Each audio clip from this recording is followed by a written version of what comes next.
It started with a note on my front door. Not a letter, not an email, a printed notice taped right in the middle of the door, like I was in trouble. It said my trash cans were visible from the street and needed to be corrected immediately. That was it. No explanation. No warning. Just a violation notice over something I hadn't changed in years. The cans were exactly where they'd always been. Same spot, same setup, same neighborhood. But apparently, now it was a problem. So I read the rules. Carefully, every word. And I realized something. If they wanted to play this game, I could follow the rules exactly. And that's where things got interesting. Because by the time I was done, my trash cans were technically not visible anymore. But what replaced them? That's what the HOA president really didn't expect. The thing is, my trash cans weren't out in the open. They weren't sitting in the middle of the driveway or blocking the sidewalk or anything like that. They were tucked off to the side of the house. Same place they'd been since the day I moved in. If you stood directly in front of my house and really looked for them, yeah, you could probably spot the edge of one behind the fence line. But it wasn't obvious. And it definitely wasn't new.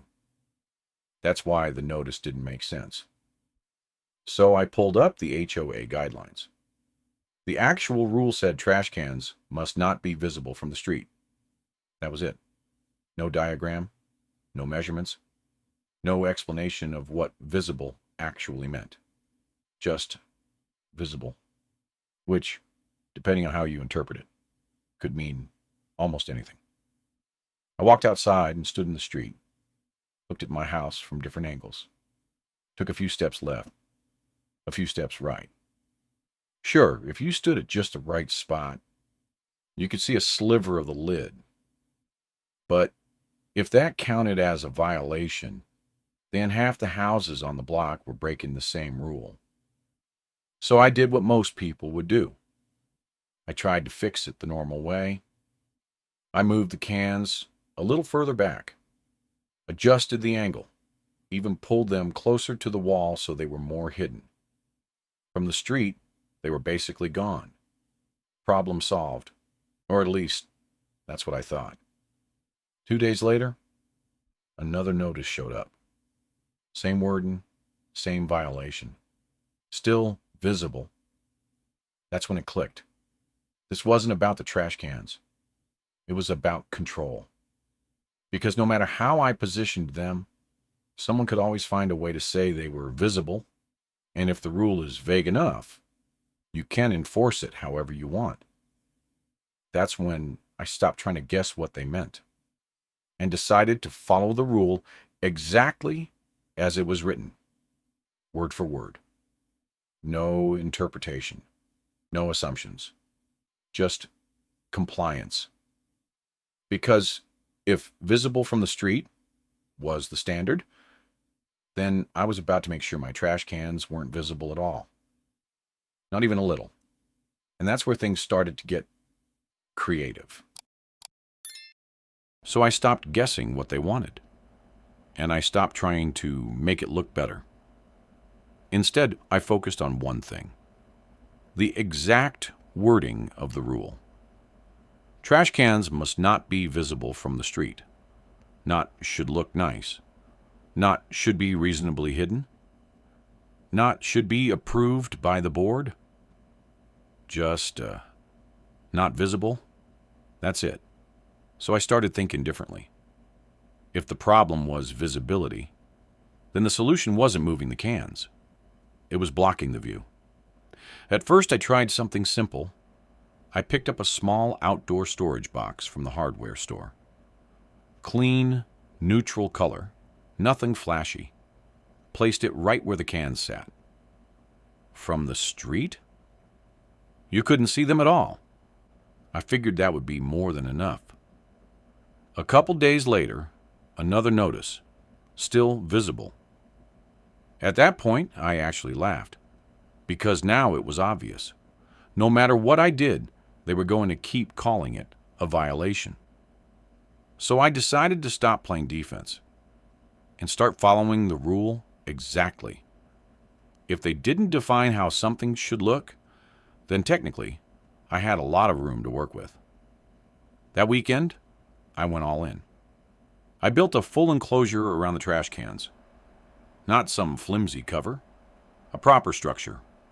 Tall panels, solid frame, fully closed off from every angle facing the street. From the front, it looked like a clean, simple wall. No gaps, no angles, no chance of seeing anything behind it. You could stand directly in the middle of the street, and there was zero visibility. Rule followed, perfectly. But I didn't stop there, because if they wanted to be picky, I could be precise. I matched the paint to the house, added trim so it looked intentional, even aligned it with the fence so it blended into the property. From a design standpoint, it looked better than what was there before. Cleaner, more finished. But here's the part I knew would matter most. There was absolutely no way, none, for anyone to say those trash cans were visible from the street. I had followed the rule exactly. No interpretation needed.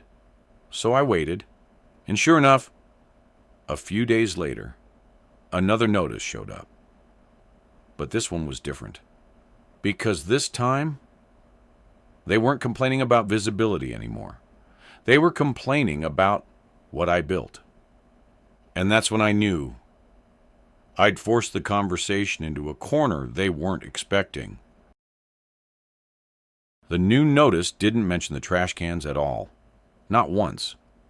This time, it said the structure I built required prior HOA approval and had to be removed. I read that and just smiled, because that was the moment everything flipped. I emailed them back. Short, simple. I said, just to confirm, are you saying the trash cans are no longer visible from the street? No response. So I followed up. If the cans are no longer visible, then the original violation has been corrected exactly as required. Still nothing. A day later, I got a reply. They said while the trash can issue had been resolved, the enclosure itself was now a separate violation because it hadn't gone through the architectural approval process. Of course, new problem, same strategy. So, I went back to the guidelines. Again. And sure enough, there it was. A section about small utility enclosures. It said structures below a certain height, placed along the side of the house, and not visible from the street, did not require prior approval. I checked every detail. Height, within limits. Placement, exactly where it should be. Visibility, completely blocked. It checked every box. So I sent one more email. This time, I quoted the exact section, attached photos, included measurements, and asked them to point out specifically which part of the rule I was violating. That's when things got quiet. Not a "we'll review it," not a "please adjust this," just silence. A few days later, the HOA president showed up, standing in front of the enclosure, arms crossed, looking at it like it personally offended her. She said it wasn't the intent of the rule. I told her I understood that, but I had followed the rule exactly as it was written, word for word. She didn't argue that because she couldn't. The trash cans weren't visible. The structure met the guidelines. There was nothing left to enforce. And that was the moment you could see it, the realization. This wasn't about the trash cans anymore. It was about the fact that the rule she tried to use had just boxed her in instead. Because when rules are vague, they work both ways. And this time, I followed them better than the person enforcing them. After that conversation, the notices stopped.